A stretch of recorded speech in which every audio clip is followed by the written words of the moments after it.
Hello, friends. Welcome to episode 1174 of the Juicebox Podcast.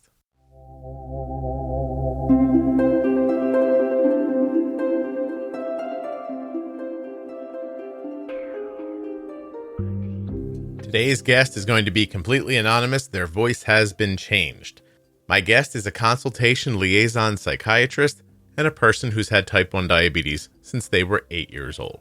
She also has a thyroid issue, OCD, and an eating disorder.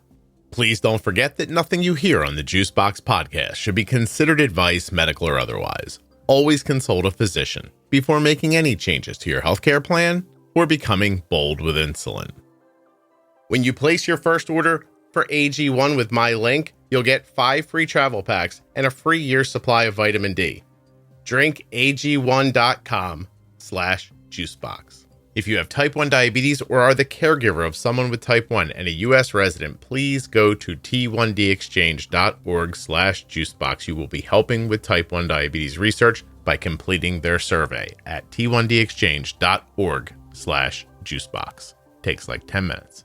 Don't forget to save 40% off of your entire order at CozyEarth.com. All you have to do is use the offer code JUICEBOX at checkout.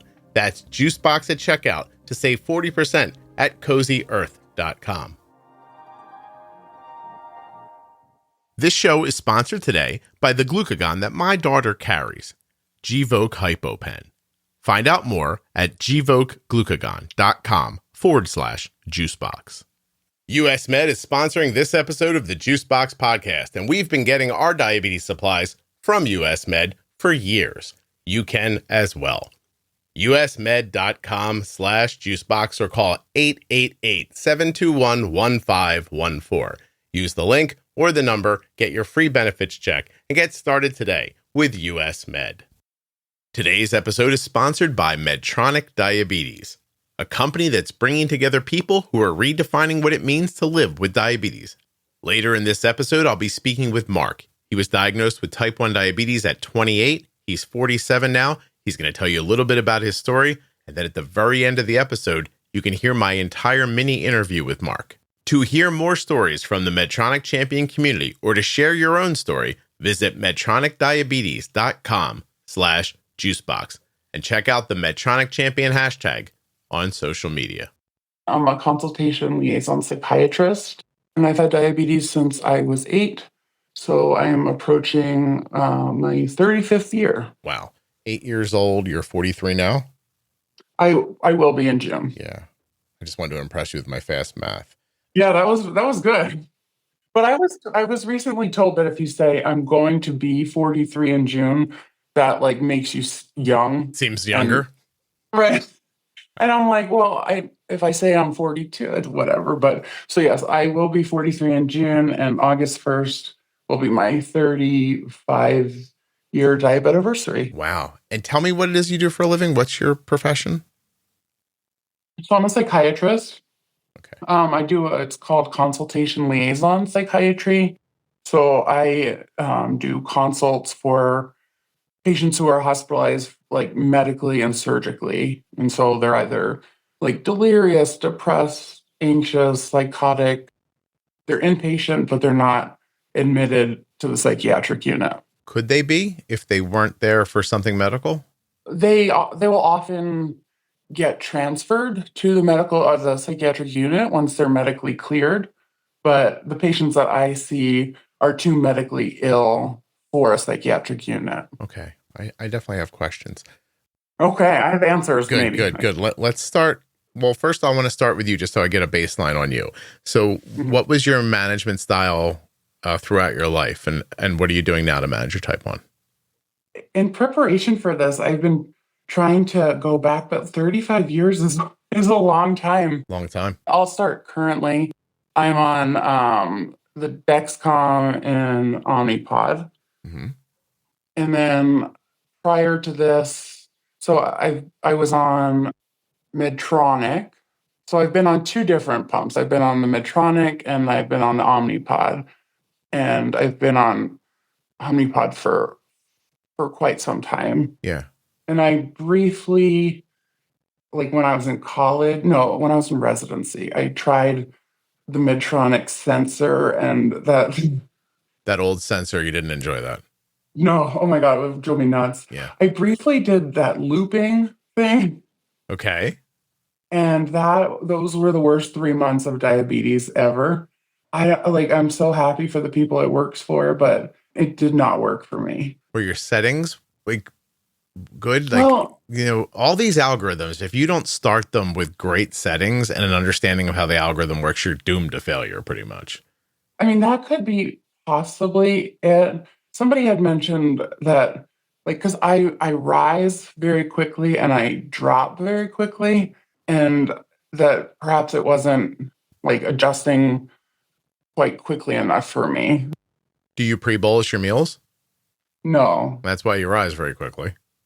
But I also have gastroparesis. Oh, there's another reason. Okay. Right. And so sometimes I drop really quickly, and I work out a lot, and exercise drops me very fast. I see. And now with the closed loop though, and having the activity mode, it's so much better. But in the past, I would have to I can't believe I did this, but I did this for years. I would start a ride or working out. I had to be at least 400 to ride your bike. Yeah. Wow. And then and then I'd come back and I'd ride until my blood sugar was low. So gastroparesis diagnosed? Yes. Yeah. When did that happen? 6 years ago. Okay. Yeah. And so sometimes it affects my absorption of food and sometimes it doesn't. So some days I'll see myself spike after I eat, and other days it's flat. And so it's really not predictable. But I'm not bold with insulin. I have to be honest. Okay. And I don't eat 20 grams. If I have 20 grams of carbs, I don't know how important it is to pre-bolus for that. Gotcha. Are you not aggressive with your insulin because of the gastroparesis, or have you never been? I've never been. My A1Cs have never been fantastic.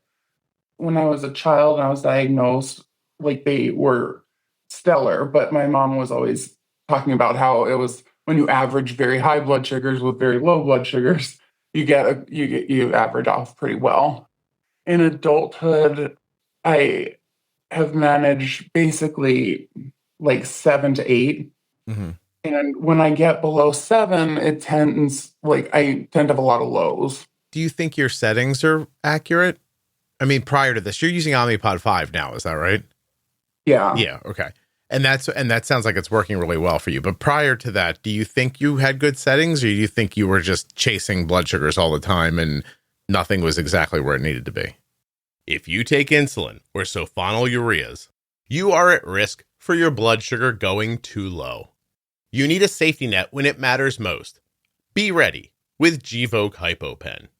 My daughter carries Gvoke HypoPen everywhere she goes, because it's a ready-to-use rescue pen for treating very low blood sugar in people with diabetes ages 2 and above that I trust. Low blood sugar emergencies can happen unexpectedly, and they demand quick action. Luckily, Gvoke HypoPen can be administered in 2 simple steps, even by yourself in certain situations. Show those around you where you store Gvoke HypoPen and how to use it. They need to know how to use Gvoke HypoPen before an emergency situation happens.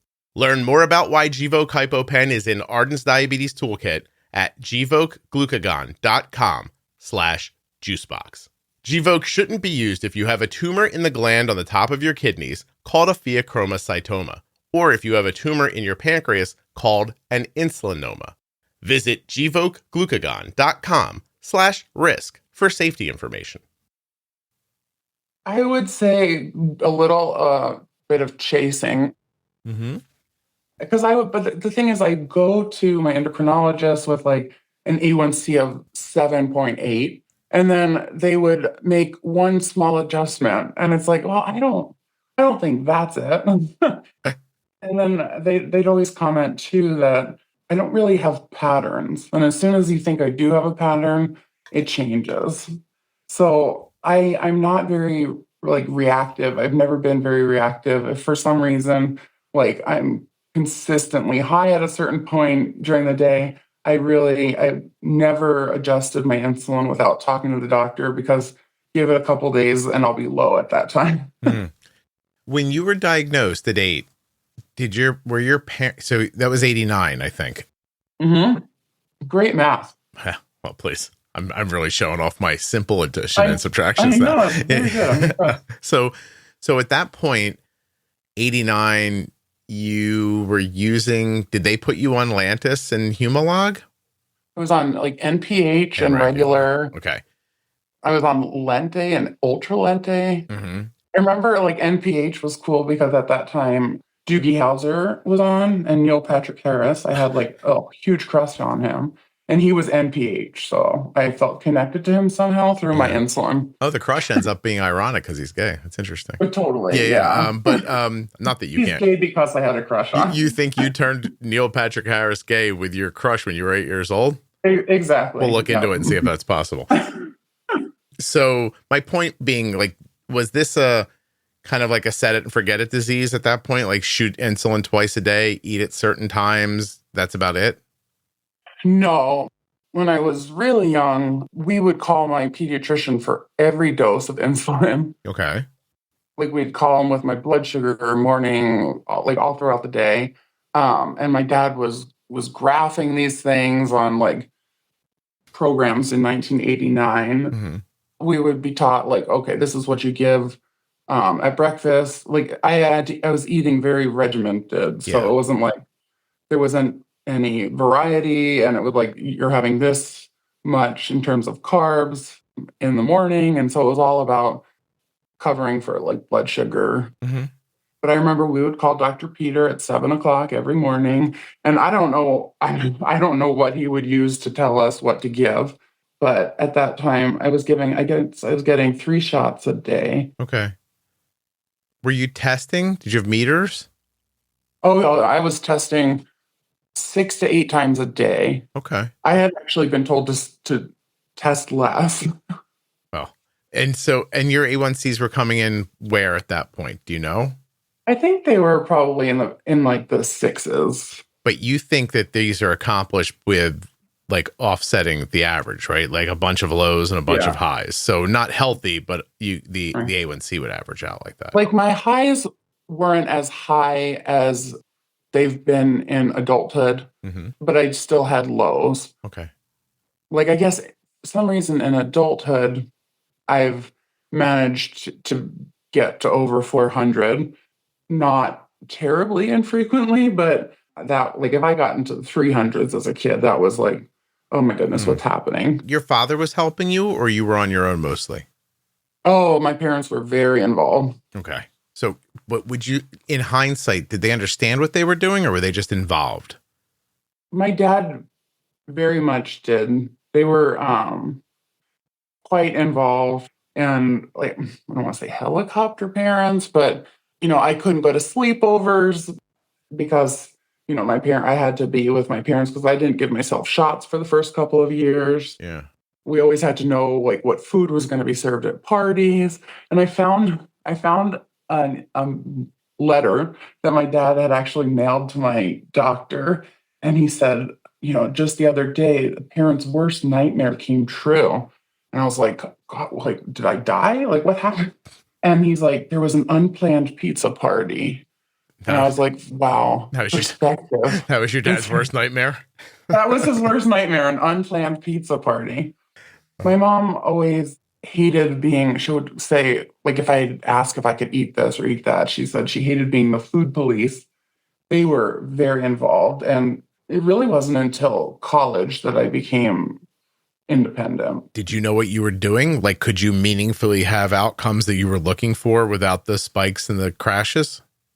I probably still don't know that what I'm doing. See, your language is very interesting to me, and might I say indicative of people who have had diabetes for decades and decades and decades.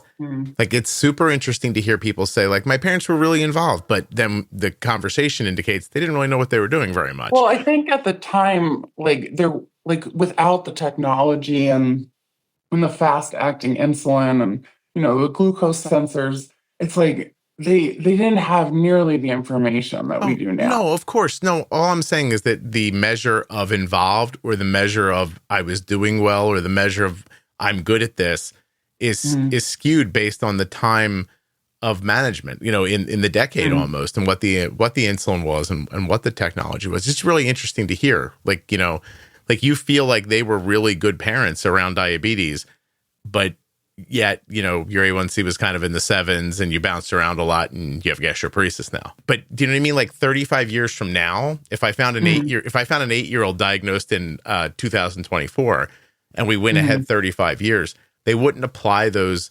measurements, those words of measurement to that outcome. It would sound completely different. Do you know what I mean? Diabetes comes with a lot of things to remember. So it's nice when someone takes something off of your plate. US Med has done that for us. When it's time for Arden supplies to be refreshed, we get an email. Rolls up and in your inbox says, "Hi Arden, this is your friendly reorder email from US Med." You open up the email, it's a big button that says, "Click here to reorder," and you're done. Finally, somebody taking away a responsibility instead of adding one. US Med has done that for us. An email arrives, we click on a link, and the next thing you know, your products are at the front door. That simple. usmed.com/juicebox or call 888-721-1514. I never have to wonder if Arden has enough supplies. I click on one link, I open up a box, I put the stuff in the drawer, and we're done. US Med carries everything from insulin pumps and diabetes testing supplies to the latest CGMs like the Libre 3 and the Dexcom G7.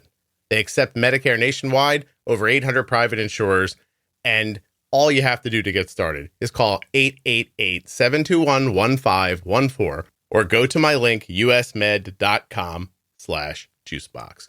Using that number or my link helps to support the production of the Juicebox podcast. Right now, we're going to hear from a member of the Medtronic Champion community. This episode of the Juicebox podcast is sponsored by Medtronic Diabetes. And this is Mark. I used injections for about 6 months, and then my endocrinologist in the Navy recommended a pump. How long had you been in the Navy? 8 years up to that point. I've interviewed a number of people who have been diagnosed during service, and most of the time they're discharged. What happened to you?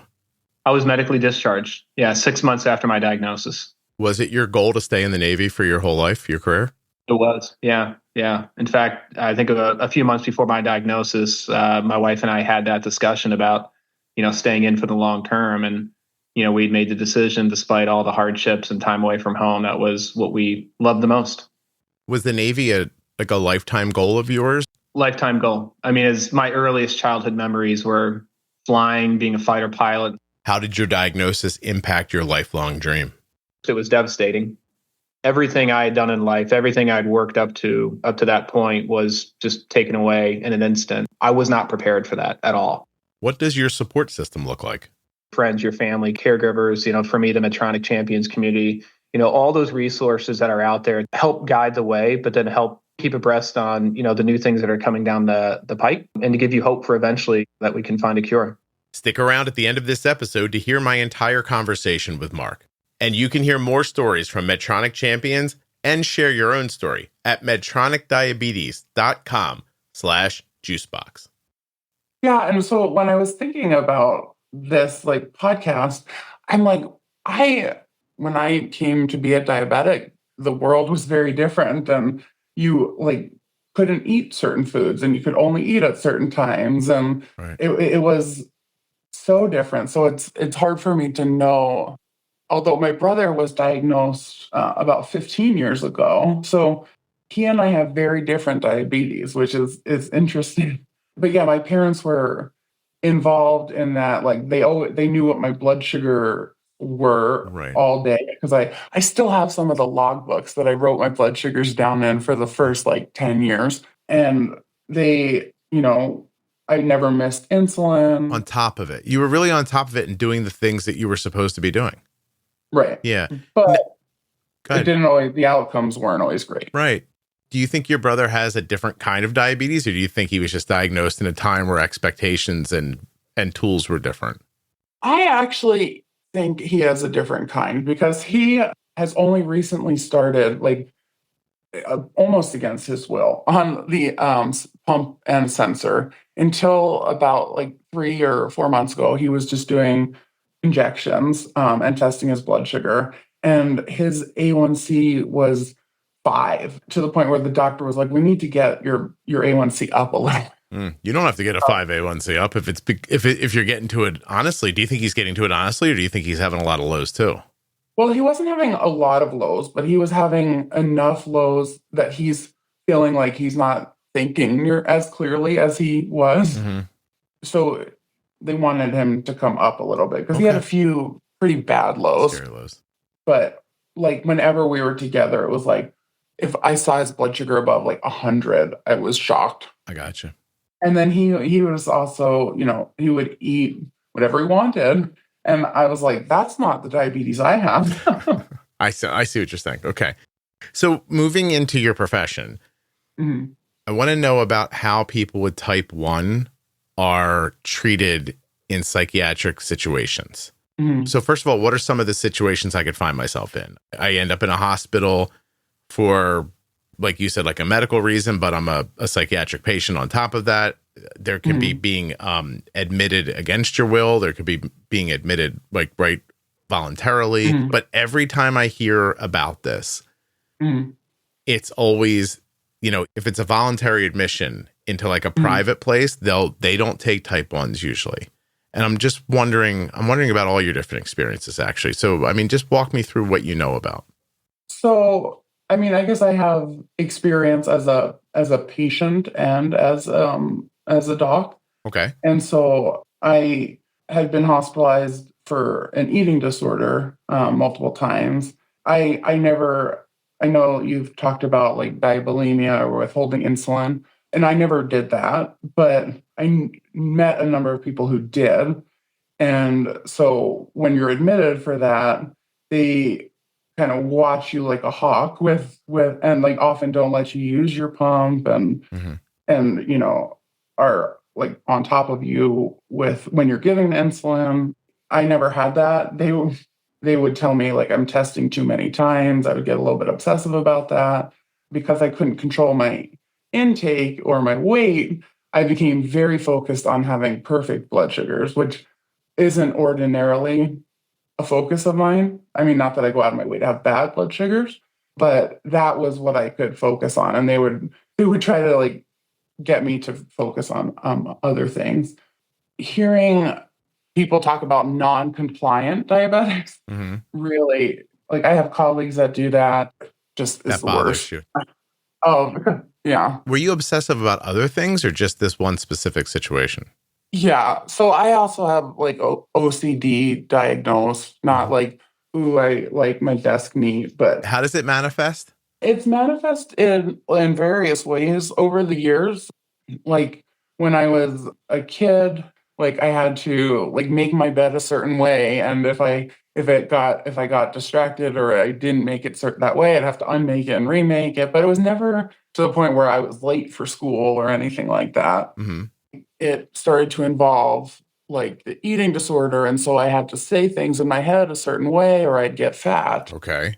Then it was like, oh, if I say something negative about my mom, that's going to kill her. It's like all sorts of things. And that was from a younger age. Yeah, I mean that was in elementary school, and like even now, and I never really got treatment for that until my maybe mid to late 20s.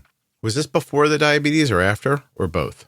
Well, the way we found out that I had diabetes was because at 8, I was weighing myself every day because I was fat, or I thought. Oh, okay. And because I was a gymnast and a swimmer, and so I was very self-conscious about my weight. And I remember when I had lost 8 pounds, my mom had said, if you lose 1 more pound, we're going to the doctor. And I was like, I don't want to go to the doctor, but I do want to lose 1 more pound. I was like, well, how's that going to work? Do you have a thyroid issue by any chance? I do have that as well. How long ago was that diagnosed? I believe in college.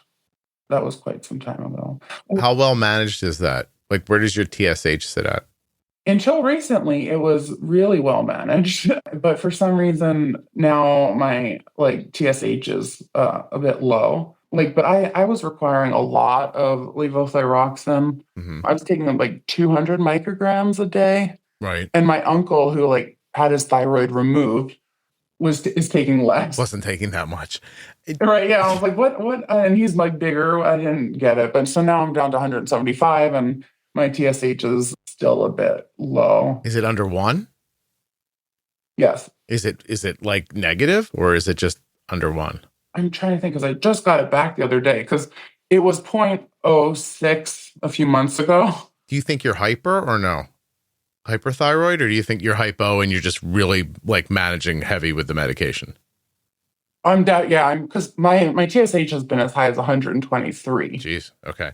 Yeah, that was during intern year, and my doctor was like, "Aren't you tired?" And I was like, "Well, I'm an intern. I thought I was supposed to be tired." He's like, not like that. I was like, I'm just exhausted. I was just wondering because when you started talking about, the OCD stuff and like it makes me think about anxiety, and then I was like, I wonder if her thyroid's managed well. So that's why I brought it up. That's all. No, that's a good point though. But so currently it's 0.16. Okay. But yeah, I mean, it's really, really down there. But it's getting better. Yeah. But no. I don't really know why, because I had been on the consistent. I was actually alternating doses, 175 and 200 for years. It was stable, and then now it's not. And you're just taking T4. You're not taking T3 as well. Yep, just levothyroxine. Okay, cool. And my T4 is normal. Good. Okay. All right. So okay. Yeah. So, but getting back to it, like you come in, was that a voluntary thing when you were being treated for an eating disorder? Yes. Okay. Mm-hmm. And how did you? I had the eating disorder for many years before I admitted to it. Yeah. To that, then I started to get help. How long were you in treatment for? Was it inpatient? You were at a facility? Yeah. So I've been in like an inpatient or residential treatment 9 times. Mm-hmm. And the longest of those was 3 months, but it's been 6 years since my last admission, and that's like the longest I've gone, and this is the best that I've done. How do they manage diabetes in those situations? Like, well, or not really?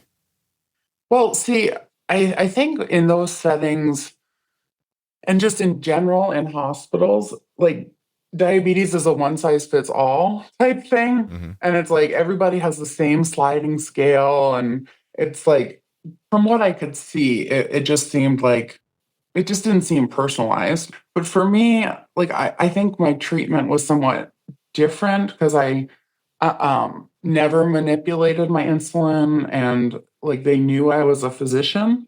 And so I had a lot more like freedom or leeway with that. Even though you found yourself in the same situation as everybody else.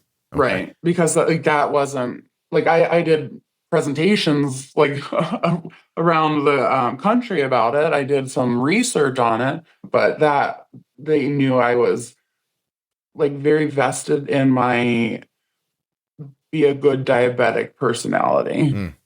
Hey, this might sound like a left turn for a second, but I mean, it's a thing I've heard a lot, but do people who are searching for answers for themselves often become professionals in mental health? Well, I think everybody should be searching for answers for themselves. Well, I was actually going to be a pediatrician, and then I was going to do a pediatric endocrinology. I didn't enjoy them as much, and I found psychiatry fascinating. So I decided I wanted to be a doctor when I was 6. And so until my 3rd year in med school, I was going to do pediatrics or pediatric endocrinology. Okay. Psychiatry was never on the radar. And at that point, I had only recently started getting like mental health help. But I think some people do, whether or not that's ideal, but I think everybody should. Yeah, well, on some level. So for you, is it just the OCD or is it other stuff? So, I mean, I guess the OCD, the eating disorder. I'm an anxious person in general. Mm-hmm. regardless of what my TSH is. Yeah. Gotcha. Because I tend to think of like when my TSH is low, I tend to think of more like physical, like, my heart rate is faster, I'm tremulous, I feel jittery. Mhm. Whereas anxiety, OCD things, those are more mental, like thoughts and perseverations, things like that. Gotcha. Is there anything else? Like, do I have any other like mental health diagnoses? Is that what Yeah. you're asking? Yeah. Beyond that. No, I think that's it. I think that's enough. That's enough. So, well, let me ask this question first. Am I right to say when you try to go into a private facility, oftentimes they'll say no thank you if you have type 1? Have you ever seen that? I haven't, I guess, because I haven't really worked in private facilities. Okay. But I know for like eating disorder facilities, some people will say no. But I think in general for mental health care, I've never seen somebody turned away. But again, they're not private. They're not private. Yeah. Well, what do you think people could do or should do to prepare themselves for an intake if they have type 1? Yeah. So there's a fine line between advocating for yourself and being seen as difficult. Mm-hmm. And so as diabetics, we have to know our bodies, and we have to know, like, look, I'm very sensitive to exercise. I need to do this, if we're going to do this activity.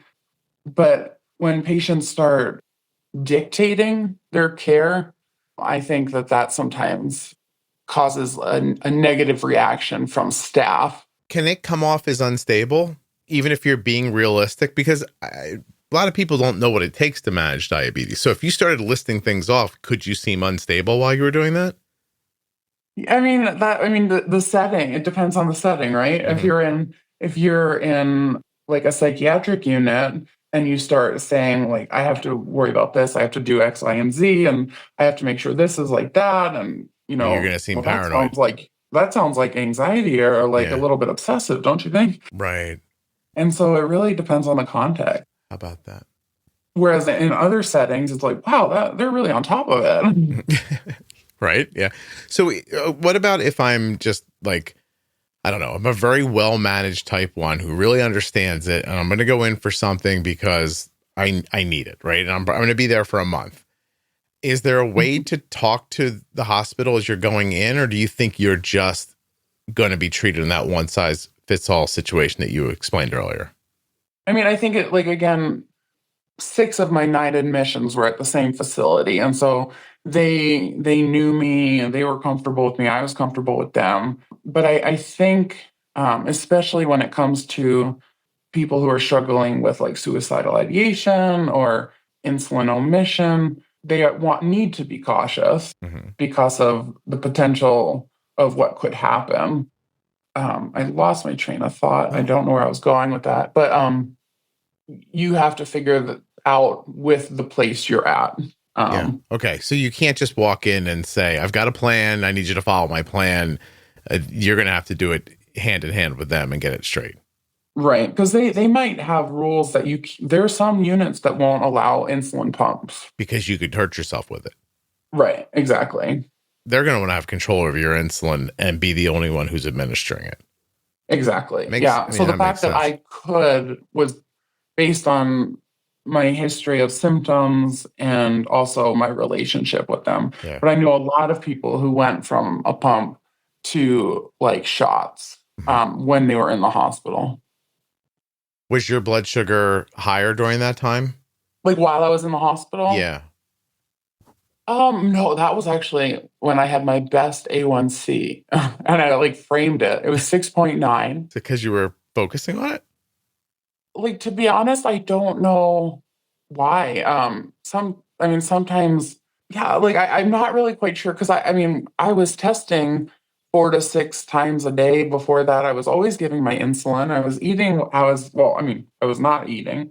I was exercising. But I think sometimes like the stress of like starvation just in and of itself leads to overall higher blood sugars. So even when you're not eating, you're I guess, I don't know if you're like throwing out some glucagon or what, but Yeah, I had an A1C of 6.9 when I was inpatient, and I haven't been able to get that since. What would you want colleagues to know about type 1? So other psychiatrists, if they asked you, fill me in about diabetes, what do I need to know if I'm helping someone with type 1? What do you think they need to know?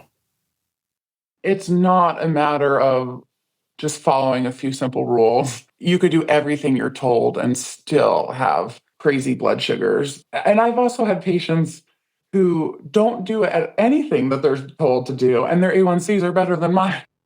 So, it's like not necessarily a reflection of one's effort. Yeah. And it consumes you. I mean, it has to. Like you can't just forget about it.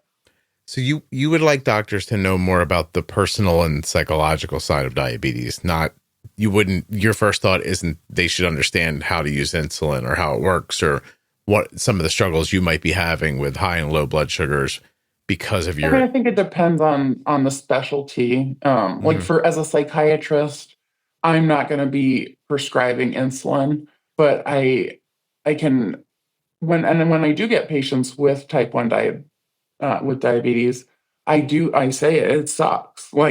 Because they get frustrated with their highs or, their limitations. And I think being able to recognize how it impacts somebody's day and their relationships. And so it depends on what your specialty is in terms of what you would focus on.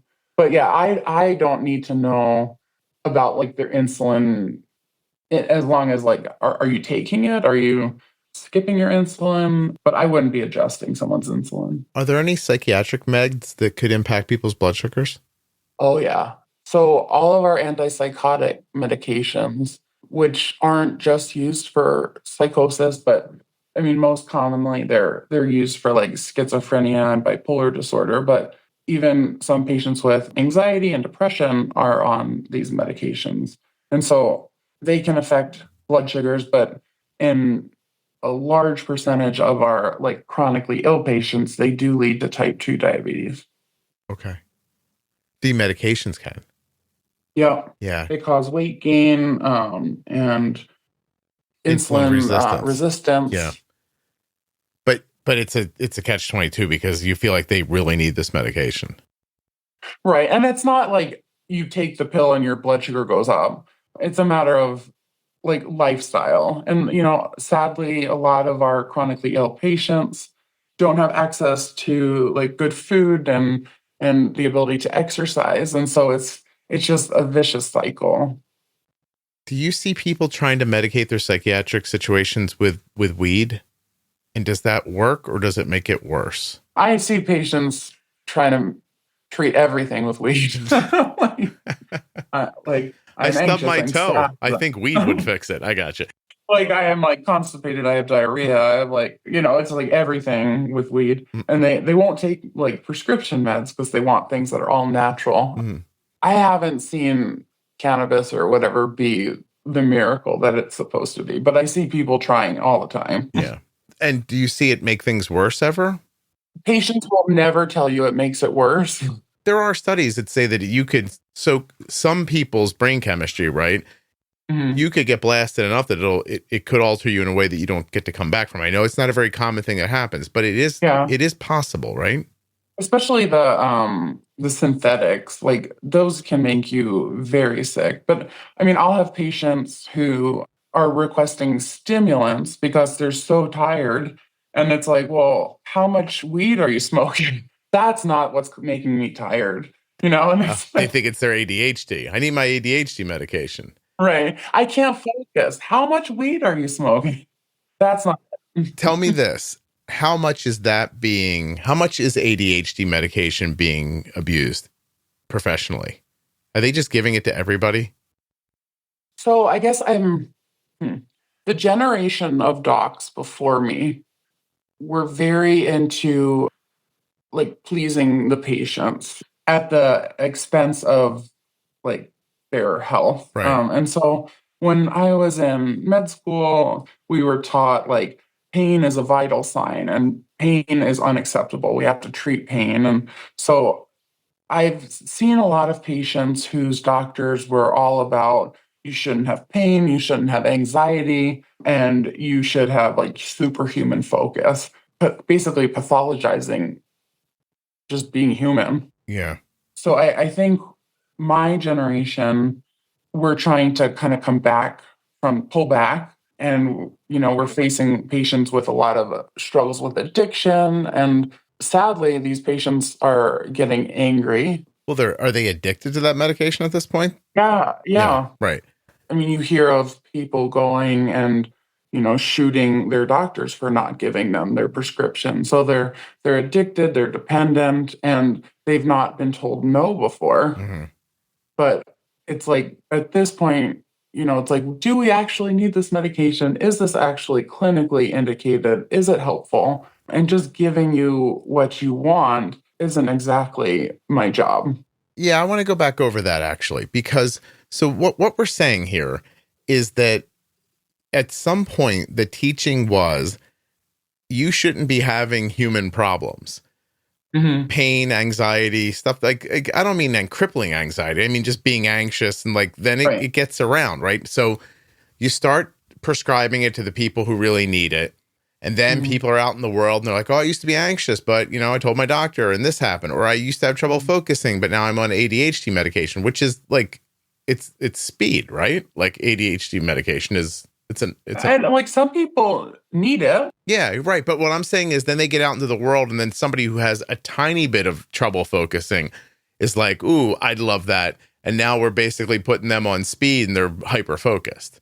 Right. Okay. And I think we've when patients come oh, my parents died and I'm very sad. It's like, yes, that is how that's a sad thing. We're supposed to be sad when that happens. Right. You're right. And so sometimes I'll be asked I need medication to get rid of my normal response to things. And so I often hesitate because when patients' lives are really crappy, I don't want them to think, well, if you take this pill, you'll just be, happy and dancing on tables despite everything that's going wrong. Right. So I'll discuss that with my patients. I'm not giving you this medication because I think that you should be dancing on tables, but to take the situation out from right in front of their face and give them some room to breathe to actually process the situation. Did this happen with depression medication too? Did it start off with people who were crippled and depressed and then go down to I feel a little sad sometimes? They're like, here, take a pill, you'll feel better.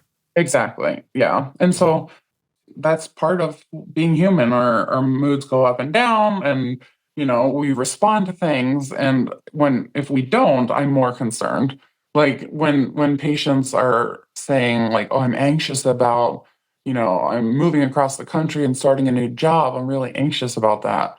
That's appropriate. Yeah. I'm not going to medicate that away. If the anxiety is to the point where it's I can't leave my house and I have to flip the switch 14 times and, that's different. But, so this is not just happening in physical doctoring. It's happening in mental health doctoring as well. That idea of eventually it just becomes so commonplace that the mere mention of it's almost like if somebody came to you and said, hey, listen, I ate an entire pizza and then I had acid reflux. You might want to say to them, don't eat so much pizza. But instead, some doctor's going to be like, oh, we'll take this proton pump inhibitor. That'll get rid of the acid reflux. Right. And you're telling me you'd be more worried about a person who came into your office and sat down with you and said, my parents just died and I'm not upset at all. That would be that would be more concerning than I'm sad. Yeah. I try to normalize emotion because we've gone from one end of don't tell anybody about your feelings to pathologizing every emotion. Mm-hmm. Yeah, I think we're kind of trying to find a healthy middle ground. Since we're going to keep you anonymous, yeah, I'm going to ask another question. I don't want to be judged by my question. Okay, it's just a thing I'm noticing. It feels like a lot of people want to be labeled. Mm-hmm. They want a diagnosis of something. Yeah. To explain their personality almost. Mm-hmm. Is something you see as well, or am I making that up? Yeah, I mean, my patient population is different because I'm seeing the medically ill patients. So a lot of my patients are much older. But I am noticing, especially with younger folks, and it's like before you never would talk about like, depression or anything, but now it's like there's almost some pride in having a label, like I am bipolar and they're often used incorrectly. I have PTSD. Well, yeah. Oh, if people say they have OCD and then they're like, because I like my desk to be clean, I like that drives me bonkers. That's not OCD. OCD is stepping in and out of a room 75 times so you can leave.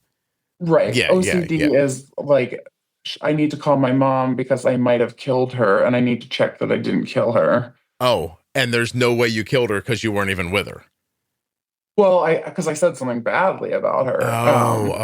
Step on the crack, break your mother's back, like that line of Right, thinking. right. Oh, yeah. I've been convinced that I've killed my cat because I used the wrong machine at the gym. And so, like, I wouldn't ever use that machine again. That's OCD. Tell me that. You've literally used the wrong gym equipment and your brain told you this action we've involved ourselves in may have killed our cat.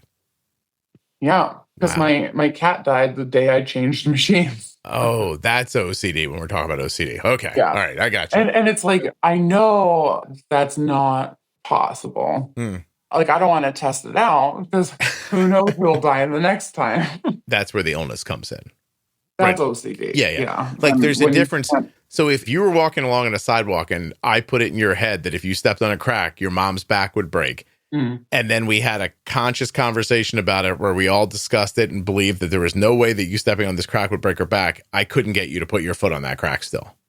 No, well, OCD is different for everybody. So it's like you couldn't induce like an obsession or compulsion in me. But if you had it, the connections are drawn in my head. Interesting. In my irrational head. So nobody said, like, what did you do this morning? Because our cat died. Like, clearly it's tied to something you did. Yeah. But the OCD brain is like, well, I must have done something. And if I did, that means that if I don't do that again, I can control the outcome. I see. And so there's some of that too. That's really something. And the idea of like wanting to be labeled. So you don't think I'm off on that? Like, people find comfort in being like, there's a couple of them from the last couple of years that really throw me off. You're not all being gaslighted. That's one thing. And every guy you met isn't toxic. And what's the other one that, you're not autistic. If you're not autistic, like the amount of adults who want to tell me I have a little autism, like, you don't have a touch of the autism. Is that what you're saying to me? Pregnant. Yeah, I'm a little pregnant. Yeah. I think sometimes I think I might be autistic. I'm like, that's very insulting to people who are actually autistic, first of all, or have autism. I'm sorry if I'm using the phrasing wrong. But what a weird, odd thing to say. Like it would be like walking around and saying to somebody like, oh, I think I have diabetes, or sometimes I think I might have a little diabetes, or I'm like, you know what I mean? Like, I don't understand. There's this thing I'm assuming that most people would give away if they could wish it away. And you're telling me because of a personality trait, you think maybe you have a little bit of it? I don't know what that means. I think it's like more of like, this explains my behavior and I don't maybe have to work on myself because I have a diagnosis that I can blame. Yeah, because by the way, if you have autism, that's fine. I'm not arguing about that.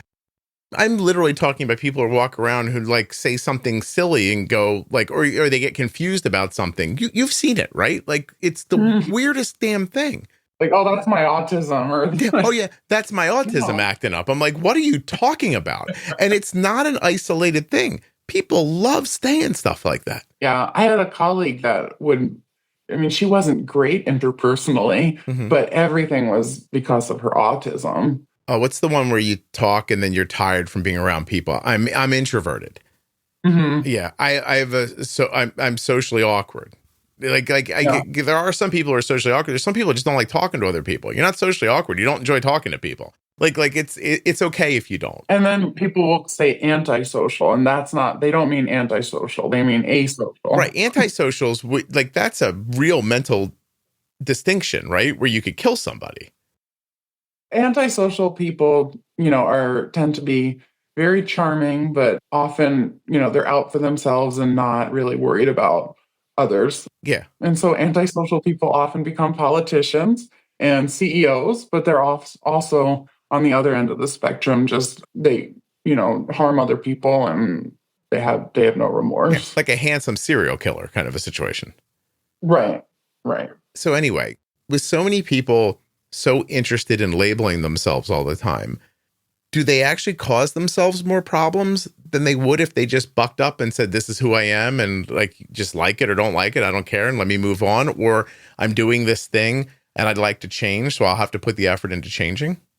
I think the labels often lead to being medicated when it's not necessary. And I think that being labeled, being medicated, being then pigeonholed in groups of other people who have that diagnosis, I think that definitely changes your behavior, but also your chemistry. And right. Yeah, I mean, when you start saying that I have this illness, I am this illness, I think your trajectory changes. Yeah, I want to be very clear. I'm not talking about anyone who's actually afflicted or has something, or I'm talking about the people who live in the nebulous part in between, and they just want to say things. Right. I mean, you're talking about advocating for yourself. I think you have to be very aware that everything looks like a nail to someone who only has a hammer. Right. So if you go to a surgeon and your toe hurts, the surgeon's going to want to do surgery. If you go to a physical therapist, the physical therapist is going to do physical therapy. If you go to a psychiatrist, they might write you a med. If you go to a therapist, they might want to talk it to death. Everyone's going to use the tool they have at their disposal. A good anything will say, hey, you called an electrician, but you need a plumber. Right. But a bad electrician will say, hey, you called me, I'm going to find a way to bill you for this.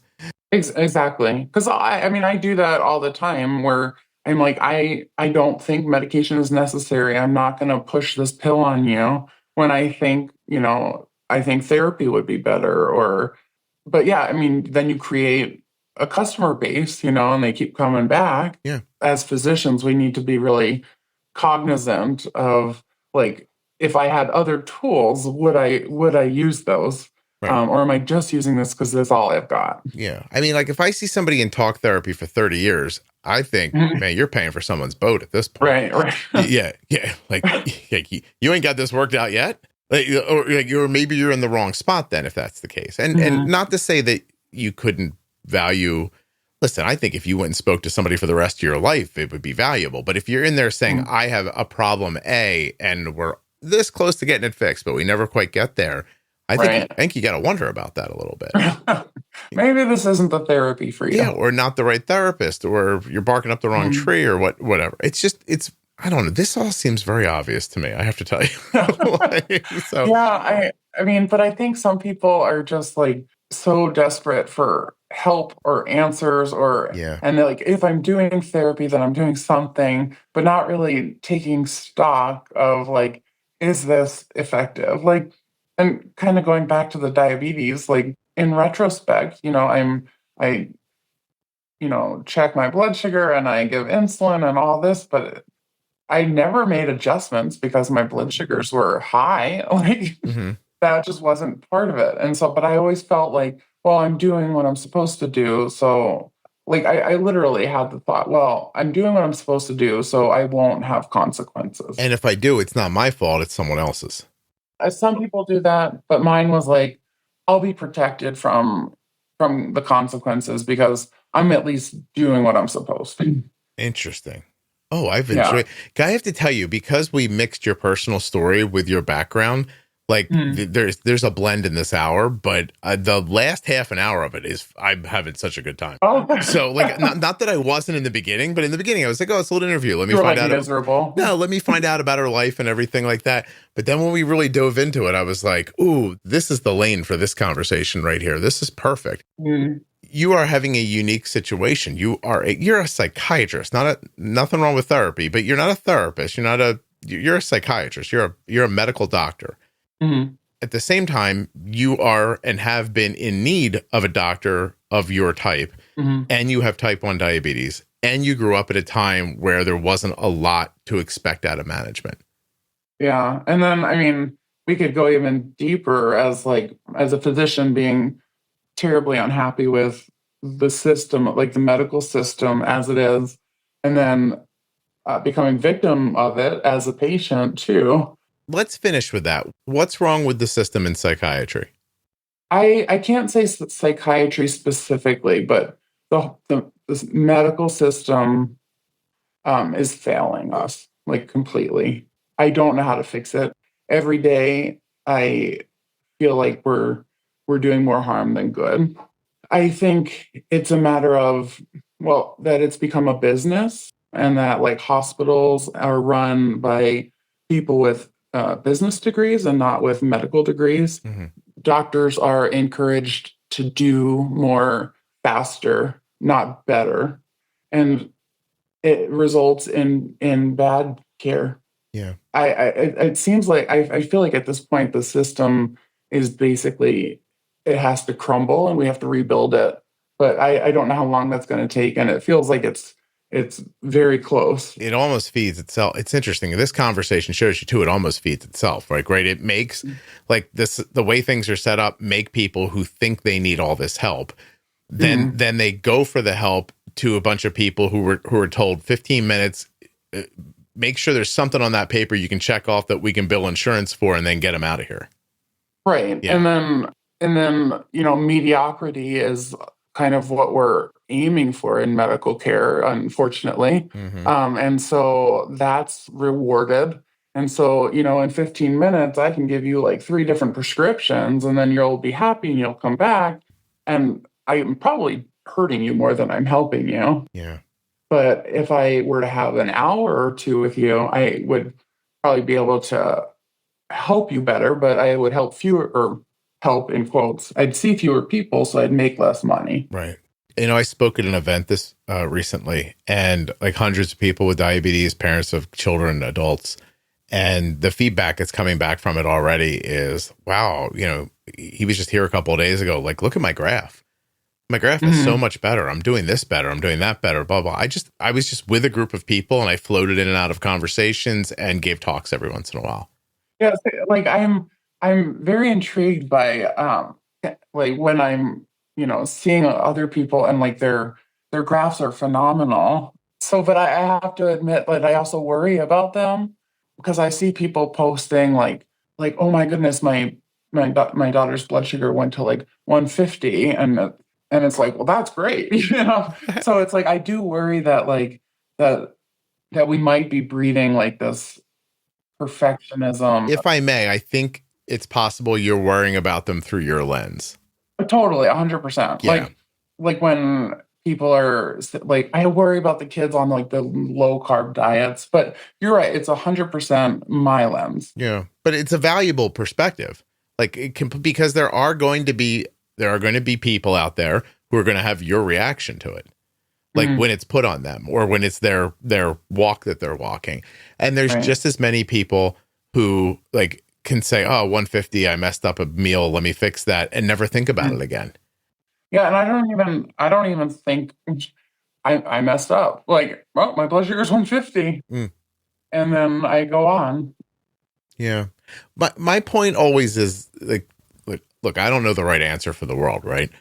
My point is, let's put all the information out in the world, and those of us who want it and can use it, good. And for those of us who need to modify it so it fits us better, good. But at least we all know, you know what I mean? And whether or not it's going to see the I can give you the opposite argument, which is if we hold back information so that people who are burdened don't feel more burdened, then people who would not be burdened by it are going to be unhealthier needlessly. Right.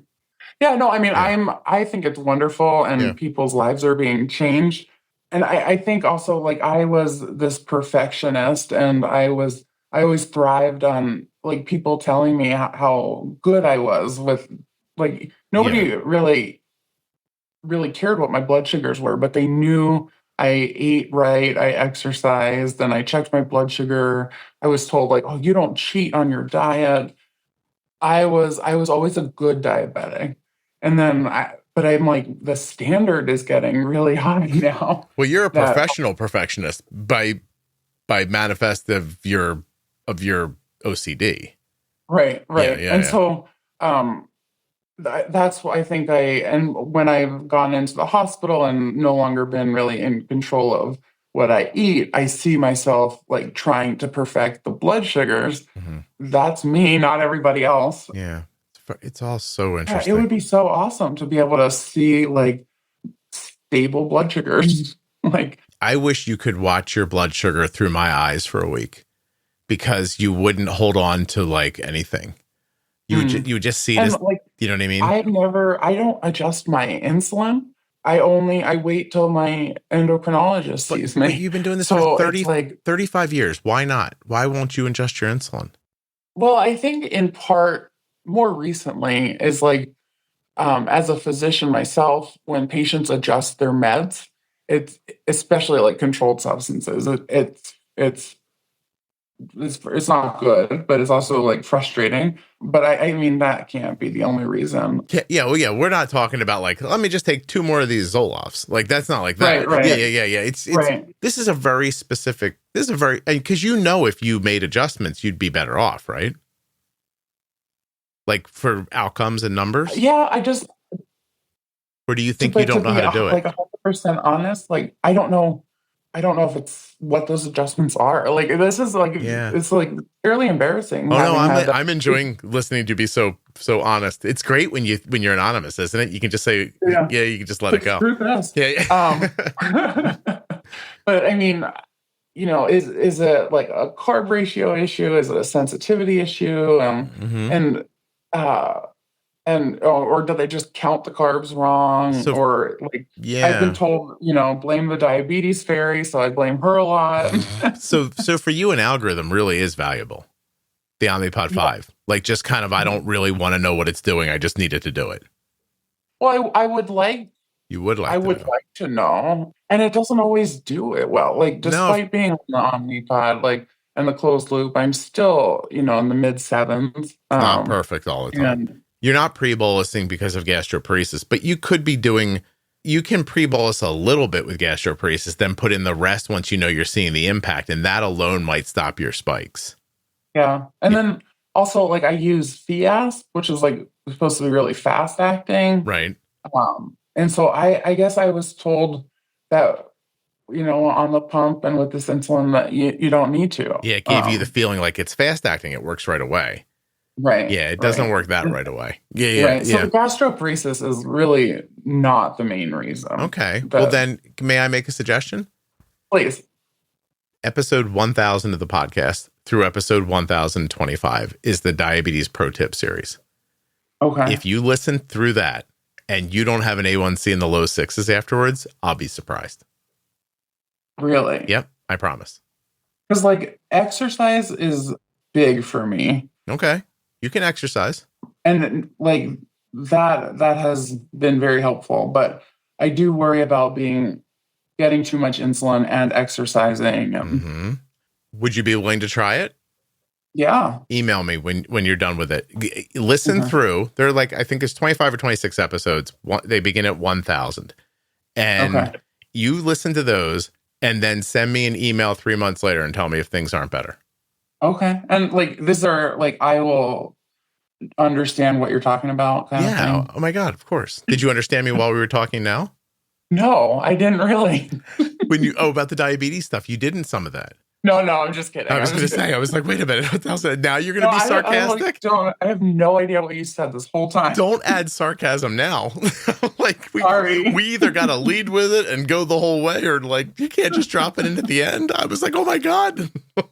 You have no idea what I said. Not a clue. But as a psychiatrist, I pretended that they did. Yeah, I was like, oh, that's very interesting. Tell me more. Is that what you say when you nod off for a second when somebody's talking? Oh, that's interesting. Can you put that in a different way for me? Yeah. So what you're saying, tell me again. Let me you know what? Instead of me recapping, you just tell me, which means I was thinking about my checkbook and that I was thinking of having Chinese tonight. Right, exactly. Or I wonder what my blood sugar's doing. I would genuinely be interested to hear from you after you listen through that a couple of months after you did.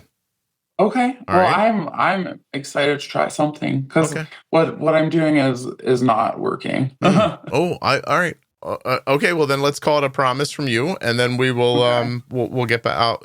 I'll hear back from you at some point.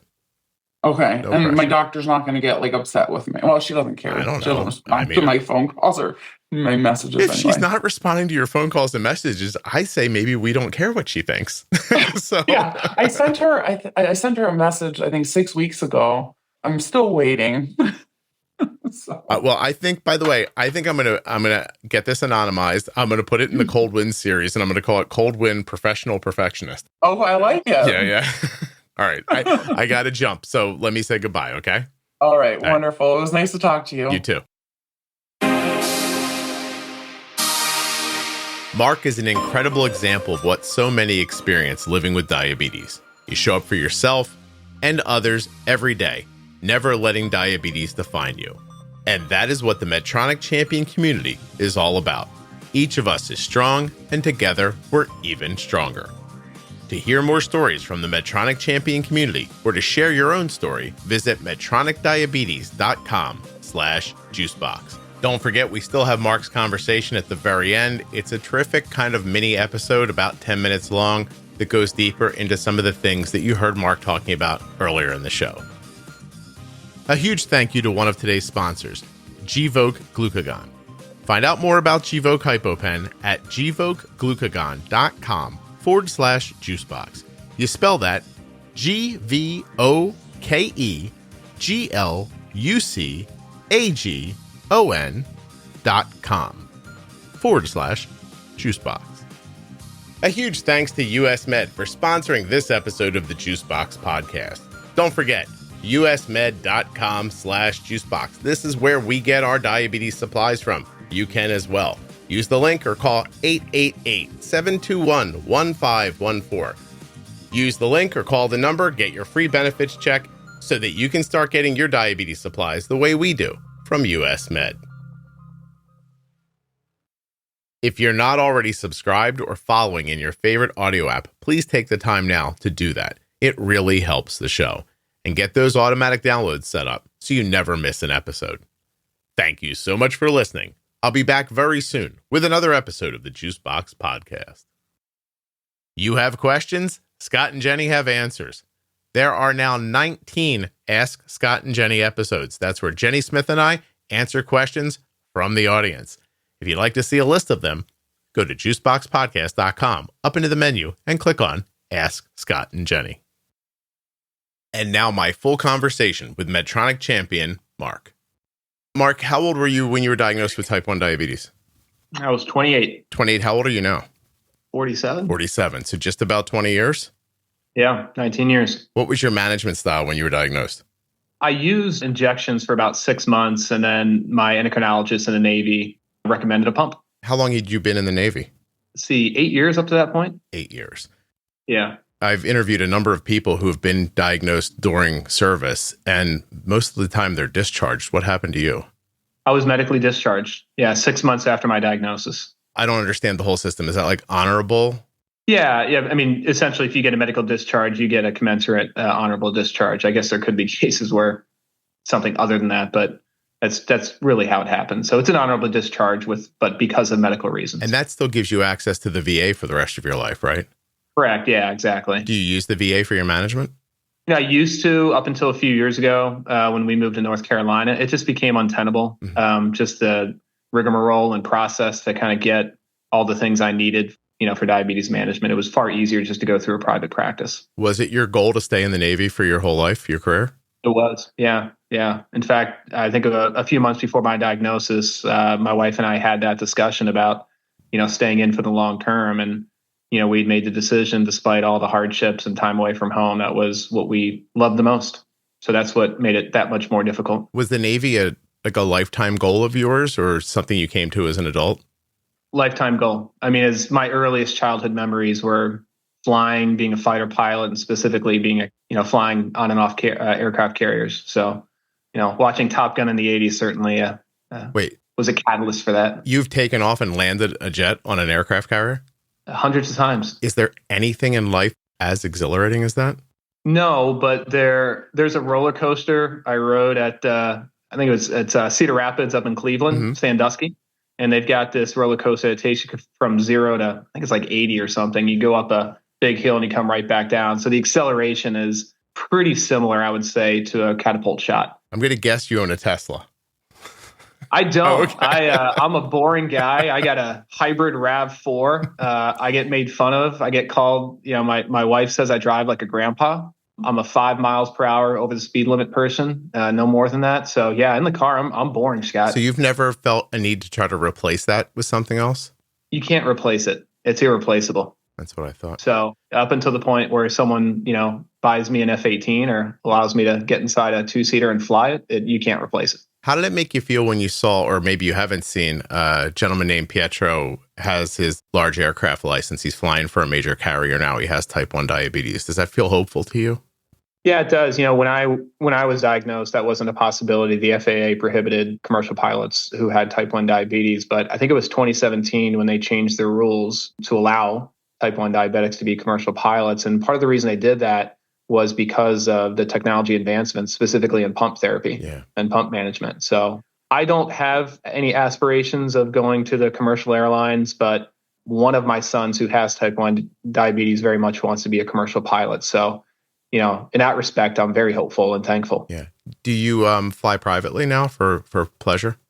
I do. Yeah. One of my favorite things to do is fly my kids to the different soccer tournaments I have all over the Southeast U.S. So last week, my wife and I and 2 of our boys flew up to Richmond for their soccer tournaments up there. And Charlie, who's my middle child, has type 1 diabetes. So, if I can combine flying, family, and football in one weekend, to me, I think I've just achieved Valhalla. So then it sounds to me like this diagnosis was a significant course correction for you. Can you tell me how it affected your dream? Well, I guess 3 words come to mind. First, it was devastating. Everything I had done in life, everything I'd worked up to that point was just taken away in an instant. And I was not prepared for that at all. The second emotion was, it was scary. I hadn't thought much about life outside the Navy, certainly not life as anything else but a fighter pilot. And Heather and I were getting ready to move to France. I was going to do an exchange tour with the French Naval Air Force. So we were taking French classes. So pretty quickly, I had to reinvent myself. And then probably the most important thing, at the same time that all that was going on, I had to learn how to deal with type 1 diabetes and how to manage it effectively.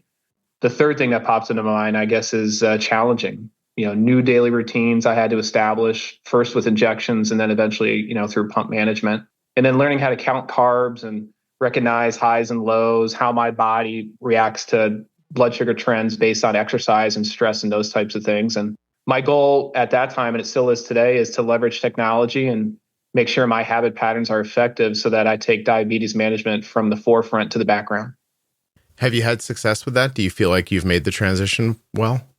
I have. I believe in continuous improvement, so there's always more to do. I will say the technology since I was diagnosed, specifically with pump management, it's just incredible. It takes less of me intervening, and it's really done by the pump itself and by the algorithms through the CGMs. And to me, again, that should be the goal for everybody, is to not have to focus so much on the daily aspects of type 1 diabetes management. We should let technology do that for us. What else have you found valuable? I've spoken to thousands of people with type 1 diabetes. The one thing that took me by surprise, because I don't have type 1 myself and my daughter was very young when she was diagnosed, I didn't really understand until I launched this podcast, and then it grew into this kind of big Facebook presence. I heard people say, I don't know anybody else who has type 1 diabetes. I wish I knew more people. But until I saw them come together, I didn't recognize how important it was.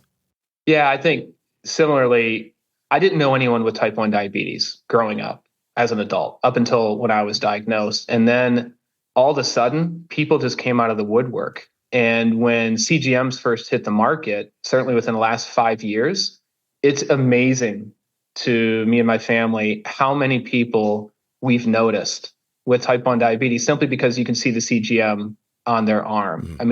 I would say a month does not go by where we don't run into someone at a restaurant or an amusement park or a sporting event or somewhere where we see somebody else with type 1 diabetes. And the other surprising aspect of that is just how quickly you make friends. And I'll give an example. We were at a soccer tournament up in Raleigh this past Saturday and Sunday, and the referee came over to my son Charlie at the end of the game and said, "Hey, I noticed you were wearing a pump."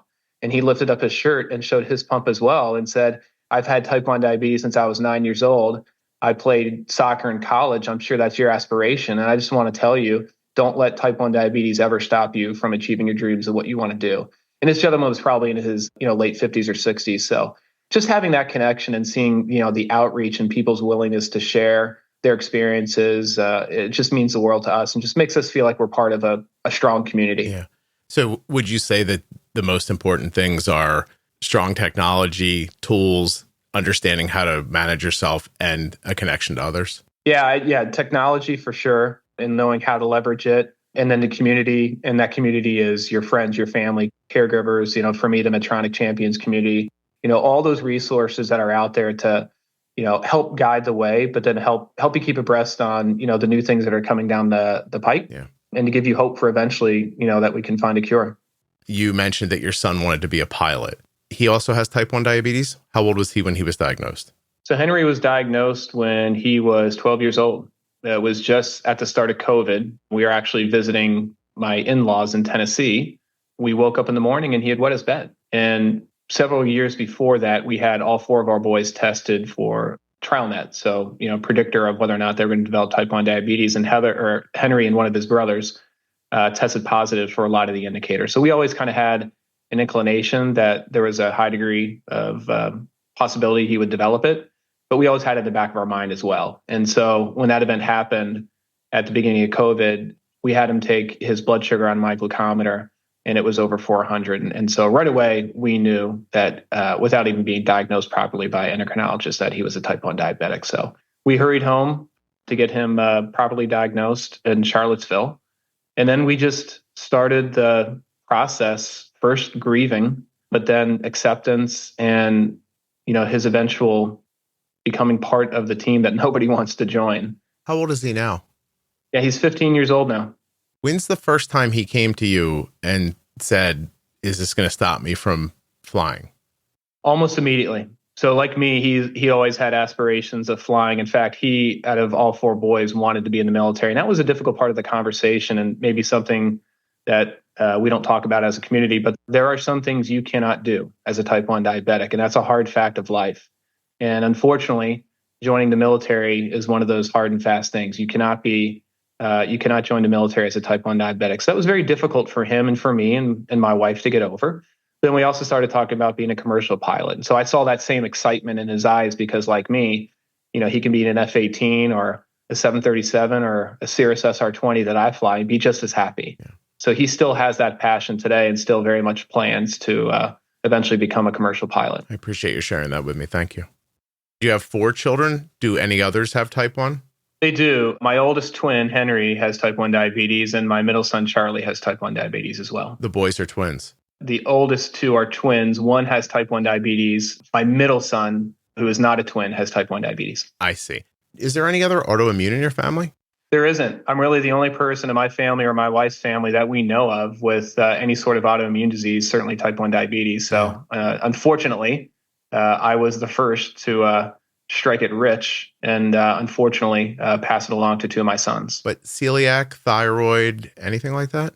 Nothing. We're really a pretty healthy family. So this came out of nowhere for myself and for my 2 sons. That's really something.